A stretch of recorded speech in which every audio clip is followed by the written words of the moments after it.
सब कुछ छोड़ के बंटवारे के समय सब कुछ छोड़ा उन्होंने। यूपी के एक मुरादाबाद शहर में अपनी मेहनत से शुरू से अपना बिजनेस बनाया। चुनाव आ गया है और मेरी तरह हर पार्टी के नेता आपके सामने आकर मंच पर आपसे कुछ बातें करना चाहते हैं। मैं भी चुनाव के संदर्भ में आई हूं और कुछ समय से मैं देख रही हूं कि दूसरी पार्टी के लोग क्या क्या कह रहे हैं। जब मैंने देखा कि प्रधानमंत्री जी श्री नरेंद्र मोदी जी, दिल्ली के मुख्यमंत्री जी अरविंद केजरीवाल जी दोनों पंजाबियत की बात कर रहे हैं तो थोड़ी बहुत मुझे हंसी आई। मैंने सोचा ये पंजाबियत को कैसे समझेंगे। पंजाबियत को समझने के लिए उसे जीना पड़ता है। पंजाबियत एक जज्बा है। मेरी शादी एक पंजाबी परिवार में हुई। मैं बताऊं पंजाबियत क्या है। पंजाबियत वो है कि मेरी जो बड़ी सासू माँ है, मेरे ससुर जी को जब वो 6 साल के थे यहाँ कंधे पे यूं दुपट्टे में बांधकर छतों से टाप टाप कर सियालकोट से उसको बचा के लाई। ये है पंजाबियत। पंजाबियत मेरे ससुर जी जो सब कुछ छोड़ के बंटवारे के समय सब कुछ छोड़ा उन्होंने। यूपी के एक मुरादाबाद शहर में अपनी मेहनत से शुरू से अपना बिजनेस बनाया, खून पसीने से बिजनेस बनाया, अपने परिवार की परवरिश की। यह है पंजाबियत। पंजाबियत सेवा है, पंजाबियत सच्चाई है, सद्भाव है, मेहनत है और खुददारी है। पंजाबियत ये है जो किसी के सामने नहीं झुकती, सिर्फ मालिक के सामने झुकता है पंजाबी।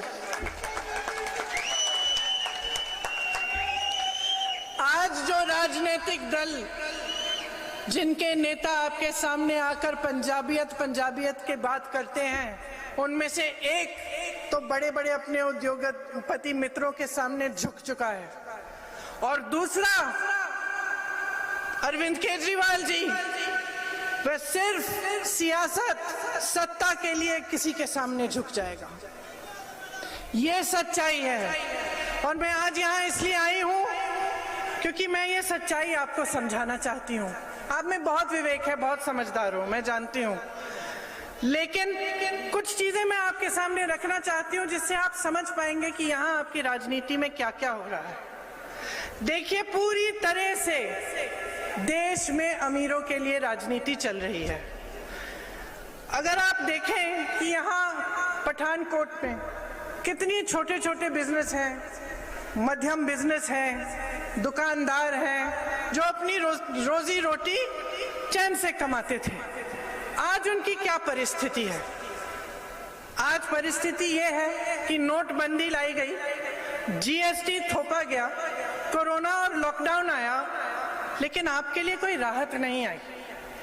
कोरोना के समय, लॉकडाउन के समय आपने इतना संघर्ष किया, केंद्र सरकार से, भाजपा की सरकार से कोई राहत नहीं आई। स्मॉल और मीडियम बिजनेस के लिए किसी ने मदद नहीं किया। रोजगार की इतनी बड़ी समस्या है, रोजगार आते कहां से थे? बड़े बड़े पीएसयू से आते थे, रेलवेज, बीएचईएल, इस तरह के पीएसयू से। सारे के सारे पीएसयू बेच डाले। किसको बेचे? उन्हीं दो उद्योगपतियों के सामने को बेच दिए जिनके सामने आप रोज रोज झुकते हैं। बेच दिया आपने, और जो नहीं बेचे हैं उनको बेचने की योजना कर रहे हैं। रोजगार कहां से आएंगे? आप कहते रहते हैं, ऐलान करते रहते हैं, हम रोजगार पैदा करेंगे, पैदा करेंगे। इतने साल हो गए कोई रोजगार पैदा नहीं हुए। सारे नौजवान बेरोजगार पड़े हुए हैं।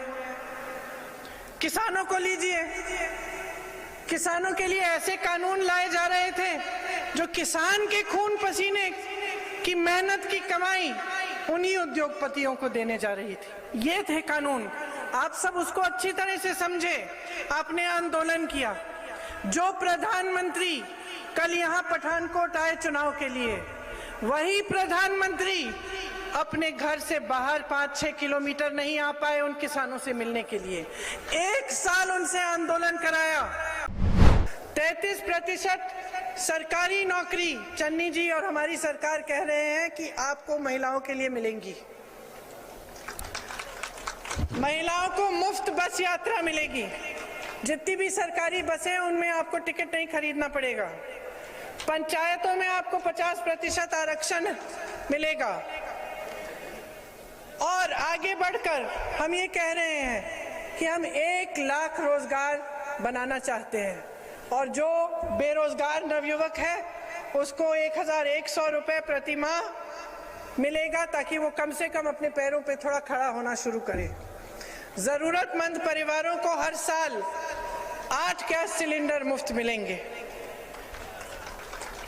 माफ करिए, बेरोजगार नौजवानों को नहीं, महिलाओं को प्रति माह 1100 रुपए का मिलेगा। महिलाओं को माफ करिए। सरकारी अस्पतालों में 20 लाख तक मुफ्त इलाज होगा। पंजाब में सभी निवासियों को 100 दिन का रोजगार का गारंटी मिलेगा। मतलब आप सबको कम से कम 100 दिन का रोजगार मिलेगा। आंगनबाड़ी की बहनों का मानदेय 10,000 रुपए प्रति माह होगा। सरकारी स्कूल में लड़कियों के लिए स्मार्टफोन और लैपटॉप मिलवाए जाएंगे। इस पे मुझे ज्यादा खुशी है क्योंकि ये हमने यूपी में ये पहली घोषणा हमने यही की थी और मुझे खुशी है कि यहाँ पंजाब में भी यही है। तो देखिए, हम काम करके दिखाना चाहते हैं। हमें मालूम है कि जो कांग्रेस की पिछली सरकार थी उसमें खामियां थी, उनको दुरुस्त करने के लिए हम तेजी से काम कर रहे हैं। इसीलिए चन्नी जी आज आए हैं आपके सामने और इतनी तेजी से उन्होंने इतनी अच्छी घोषणाएं की हैं। किस लिए की हैं? आपके लिए की हैं, क्योंकि ये सरकार जो है, कांग्रेस की जो सरकार है, वो आपके लिए काम करती है, किसी और के लिए नहीं काम करती। अपने लिए नहीं कि अपने आप को आगे बढ़ा दिया, भूल गए कि स्टेज पे बिठाने वाले, नेता बनाने वाले कौन हैं? आप ही हैं। आप पब्लिक हैं, आपने बहुत शक्ति है, बहुत समझदारी है। अब आपके सामने एक मौका आ रहा है, चुनाव है। आप जो निर्णय लेंगे उस निर्णय से आपका भविष्य तय होगा। यहाँ मेरी इतनी सारी बहनें हैं, आप बच्चों की परवरिश करती हैं, मेहनत से अपने बच्चों को बड़ा करती हैं। क्यों करती हैं? आप चाहती हैं कि आपकी बेटियां आपकी तरह संघर्ष ना करें। आप चाहते हैं कि आपके बेटे आपकी तरह संघर्ष ना करें, उनका भविष्य बने, मजबूत बने, आगे बढ़े, है कि नहीं? सब यही चाहते हैं। तो अब उनके भविष्य को मजबूत कैसे बनाएंगे? अगर हम इस तरह की राजनीति को चलने दें, जिसमें झूठों की राजनीति है, जिसमें बड़ी बड़ी घोषणाएं हैं, बड़े बड़े विज्ञापन हैं, लेकिन असलियत में काम कुछ नहीं है, जो अपने लिए चलती है, पब्लिक के लिए नहीं, जो ये समझती नहीं है कि चुनाव के बाद भी कुछ होता है, सिर्फ चुनाव के समय घोषणाएं और ये सब बातें नहीं। अगर आप इस तरह की राजनीति को हमेशा समर्थन देते रहेंगे, धर्म के आधार पर या अपने जज्बातों के आधार पर, या ये सोचकर कि चलो इनको ट्राई कर लेते हैं, कुछ नया आ जाएगा, तो आप अपने प्रदेश का नुकसान करते हैं। आपको जो नई सरकार देने वाले हैं ना, वो चन्नी जी हैं, वो नई सरकार दे रहे हैं आपको। आपने उस नई सरकार का अनुभव 111 दिन में कर लिया। देख लीजिए कितनी हिम्मत से उन्होंने फैसले किए हैं। जो ड्रग माफियाओं के सामने झुकते हैं ना, चन्नी जी ने ड्रग माफिया का सामना किया है, हिम्मत वाले फैसले किए हैं।